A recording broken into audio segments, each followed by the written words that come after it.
Gate शब्द का मूल अर्थ होता है होना, जैसे गेट हैप्पी खुश होना, गेट रेडी तैयार होना, गेट इल बीमार होना, गेट एंग्री गुस्सा होना, गेट इन अंदर होना, गेट आउट बाहर होना और इसी तरह से गेट लेट देर होना। गेट को और भी सेंसेस में यूज किया जा सकता है, जैसे गेट अहेड किसी से आगे निकल जाना, गेट टू नो पता चलना। सिर्फ गेट का मतलब होता है अंडरस्टैंड करना, समझना। गेट रीड ऑफ छुटकारा पाना, गेट समबडी डाउन किसी को नाराज कर देना, गेट बैक लौटना, गेट एट समबडी यानी किसी की बुराई करना, किसी की आलोचना करना। अपनी अंग्रेजी और पर्सनालिटी को बहुत अच्छा बनाने के लिए मेरे आईडी गौरव मोटिव ग्रूम को फॉलो करते रहिए। समय बीत रहा है। समय के बीतने को अंग्रेजी में टू इलैप्स कहा जाता है। ये एक रेगुलर वर्ब होती है, इसलिए इसकी फॉर्म्स होती हैं elapse, elapsed, elapsed. For example, समय बीत रहा है, द टाइम इज इलैप्सिंग। 2 महीने बीत चुके हैं, 2 months हैव इलैप्स्ड। समय बीत जाएगा, द टाइम विल इलैप्स। अपनी अंग्रेजी और पर्सनैलिटी को बहुत अच्छा बनाने के लिए मेरी आईडी गौरव मोटिव ग्रूम को फॉलो करते रहिए। सर ਤੁਸੀਂ नुसरत साहब ਦੇ बहुत ਵੱਡੇ फैन हो। सर खान साहब ना दिल ਨੂੰ ਛੂ ਲੈਂਦੇ ਨੇ। सर मेरे ਤੇ हंझू ही नहीं रुकते उन्होंने कवालियां सुन के।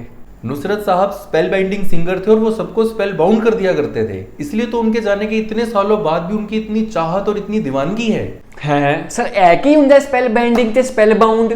स्पेल बाइंडिंग का मतलब होता है जो सबको मंत्र मुक्त कर दे, यानी दीवाना कर दे, मस्त कर दे। और स्पेल बाउंड होता है वो व्यक्ति जो मंत्र मुक्त हो जाए, यानी दीवाना हो जाए, खो जाए। अच्छा। फॉर एग्जाम्पल, नुसरत साहब used to hold his audience spellbound. Another example, Nusrat साहब was a spellbinding singer. हाँ जी सर जी, बिल्कुल सही। बिल्कुल मस्त होने के लिए, स्पेल बाउंड होने के लिए नुसरत साहब को सुनते रहिए और अपनी अंग्रेजी और पर्सनालिटी को बहुत अच्छा बनाने के लिए मेरे आईडी गौरव मोटिव ग्रूम को फॉलो करते रहिए। बिल्कुल सर जी। 24 साल की महिला बिंदु जो गुजरात से हैं, उन्होंने खुद से ही शादी करने का फैसला किया है, यानी without any groom, without any partner. इस तरह के एक्ट को अंग्रेजी में स्लोगमी कहा जाता है। अब चलिए सीखते हैं स्लोगमी शब्द का वर्ड रूट। सोलो का मतलब होता है अलोन, बाय योरसेल्फ, यानी स्वयं अकेले, विदाउट एनीबॉडीज हेल्प, बिना किसी की मदद के। और गेमी शब्द ग्रीक के गामोस शब्द से निकलता है, जिसका मतलब होता है मैरिज यानी शादी। जब इन शब्दों को मिला दिया जाता है तो फिर बनता है स्लोगमी। इसकी सही प्रोनाउंसिएशन स्लोगमी होती है। इसे अंग्रेजी में ऑटोगमी भी कहा जा सकता है। For example, Bindu's marriage is the first case of sologamy in India. अपनी अंग्रेजी और पर्सनालिटी को बहुत अच्छा बनाने के लिए मेरे आईडी गौरव मोटिव ग्रूम को फॉलो करते रहिए। भूखे पेट ना पढ़ाई भी नहीं होती है। आंटी, आंटी बोल बे, क्यों चिल्ला रहा है? अरे जंगली आंटी, सारा घर बिखरा हुआ है, कम से कम टाइम पे काम तो करनी है, तो टाइम पे खाना तो दे दो मुझे। ला रही हूं खाना 5 मिनट में, ज्यादा हैंगरी मत हो। जब इंग्लिश नहीं आती ना मत बोला करो। हैंगरी नहीं होता, एंग्री होता, एंग्री।